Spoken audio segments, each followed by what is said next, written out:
Mixing up issues of Huduma Namba together with the voters card is a demonstration of ineptitude in discharge of services by Tanga leaders in this country. Their mission is to delegitimize every government program. And I want to challenge Ruto and his team. If they do not believe in the programs that are being run by the government of Uhuru Muigai Kenyatta, then he should resign, so that he can oppose these things from the outside. We urge all Kenyans to ignore any calls by those advancing Huduma registration until we get answers to the issues we are raising. Where is the data for the first Huduma number registration? Ya kwanza, ile data ya kwanza hatujui kwenye ilienda. Ya pili, wameweta wazungu wa kukarabati hiyo data. Having seen their prospects dwindle by the day, they have begun laying a basis for rejecting the outcome of the 2022 general election and causing chaos, and must be condemned in the strongest words possible. All right, of course, those are the voices of different leaders who could not see eye to eye on the matter of Huduma Namba. But Honorable Rosa Boy is still with us. Honorable Gladys Boss is also with us, and Professor Jacqueline Oduol. There's a text message I've just received from Honorable Moses Kuria from Gatondo South, who says that the only solution to the 2/3 gender rule impasse is to change the constitution through parliament to remove the requirement for the 2/3 gender rule.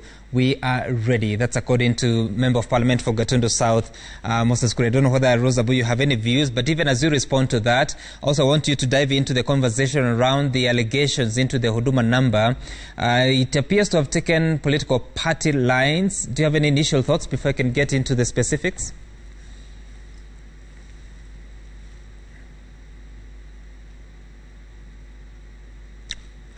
Honorable Bui, I think your mic is on mute. If you can hear me. Well, I can respond to that. Honorable Bui, can you hear me? Well, we'll try to fix that. But Honorable Boss, you want to respond? I don't know whether it's specifically to Moses Kuria's issue or you want to respond to the Huduma Namba confusion. No, I think about Moses, that's his view. That has been stand all the time. So I think we just leave it at that. Let's hope a majority of people don't have the same views as him. But on the Huduma Namba issue, I think the frustrations that Kenyans feel is that it was done and eventually people didn't get any registration. No feedback was ever given. And I have been involved in registration of that kind in the past. Mm-hmm. And I know that it's a lot of difficult work. I think what happened is when they started registering for Huduma Namba, like many things in Kenya, it was about the contract, buying the tablets, buying the paper, employing people, giving people contracts for deliveries of the equipment to various places. So it was not well thought out about the manner in which it will be, the registration will be done.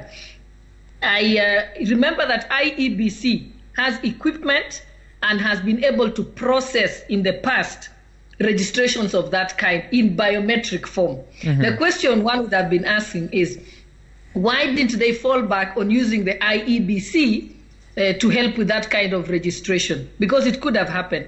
I have been able to see in Wasingishu, one of the boardrooms at the county commissioner's office, where they are processing the data for Huduma Namba, and it's quite laughable actually, because it reveals great incompetence in those people who did it, because you can see the papers are scattered all over the place.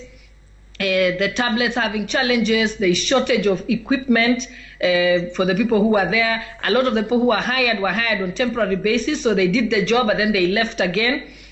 So for someone else to come and pick up from there, so it was Honorable not well thought out, and I think that's the frustration of people, because why don't people have an ID now? Honorable Boss, when you look at the challenges that you are talking about at the Commissioner's office, would you have any evidence that it has affected the integrity of the data that was captured and stored in certain servers? Yes, it has. How so? It has. Yeah, when you remember, we already have a registration system in Kenya. We know that most people, at least some 8 million plus Kenyans, are registered as voters, which means we already have their data. We have their fingerprints, we have the face recognition system that is already there and already being maintained.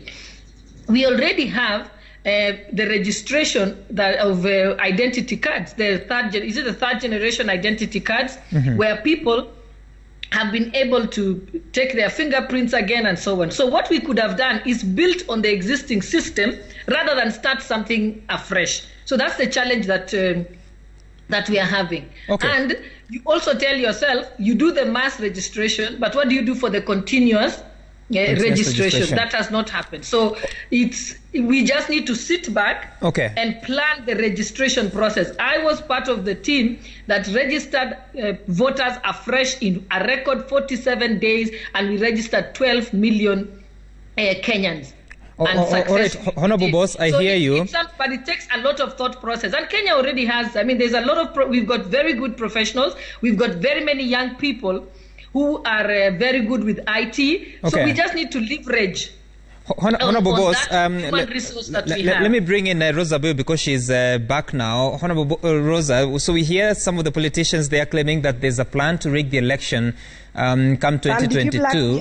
Did you black me out intentionally, Sam? No, that was not I wouldn't do that. we just couldn't hear you. Just go ahead.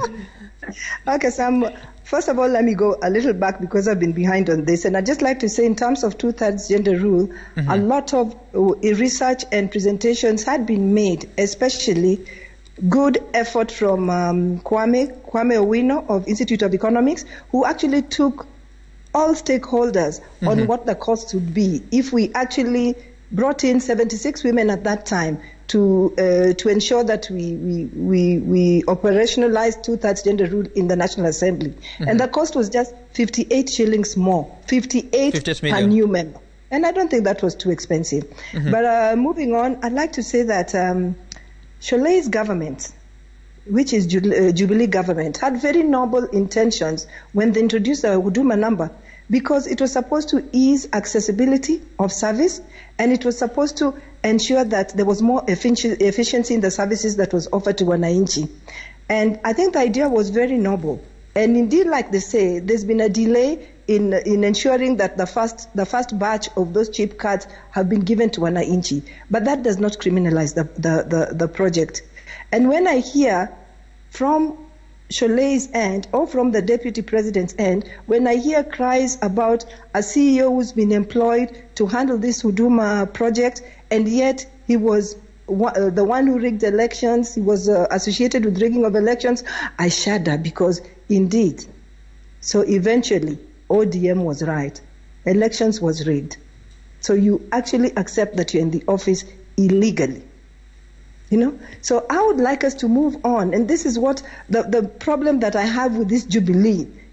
Jubilee, the two sides are just not speaking with the same in the same tone, and they are pulling one another back. If there's a problem with Huduma, if indeed we accept, like the Deputy President accepted and was the second one to actually register, and at that particular time really applauded that effort. What has now changed? What has now changed? And when you bring in too many things, why don't we just look at, is this a good project for Kenyans? Yes. So what are the shortfalls? So can we work on those shortfalls so that we move on? But when you try to politicize every single thing, you're taking Kenya to where Kenya does not need to be. And Sam, I just want to say this. Right. I was watching your station the other day on Jeff's presentation on Rwanda. And he was so right when he said that it is so easy for a country to get to where Rwanda got to, because it just starts with one utterance, one incitement. And what I think that the Jubilee government or the Jubilee the Deputy President's wing of Jubilee is doing is moving us to that end. All this whining, seeing fault in everything, trying to incite. I think it's moving us to a dangerous position in Kenya. And let us look at projects and analyze projects on the individual basis. And indeed, if there are shortfalls in those projects, let us sort them out so that we can move on and we can benefit from the money that's already been put in these projects. All right. Professor Jacqueline Odol, I want you to have the final